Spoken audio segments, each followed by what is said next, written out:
खैरपुर से इंतहाई अफसोसनाक खबर शामिल कर रहे हैं। खैरपुर सफाकियत की इंतहा, रिटायर फौजी ने फायरिंग करके अपनी बीवी, 2 बेटियों और चची को कत्ल कर दिया। इंतहाई अफसोसनाक खबर शामिल कर रहे हैं। खैरपुर रिटायर फौजी ने फायरिंग करके अपनी बीवी, 2 बेटियों और चची को कत्ल कर दिया। मुल्ज़िम की फायरिंग के नतीजे में 2 ख़वातीन मट्ठल और रानी भी जख्मी हुई।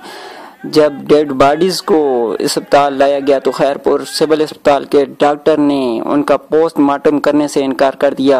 जब इनकार हुआ तो खैरपुर मुजाहिरीन ने डेड बॉडीज़ को सड़क पर रखकर एहतजाज भी शुरू कर दिया है। इंतहाई अफसोसनाक खबर शामिल कर रहे हैं। खैरपुर दरिंदा से बाप ने सफाकियत की इंतहा कर दी, भरा घर उजाड़ दिया, अपनी 2 बेटियों, बीवी और चची को कत्ल कर दिया।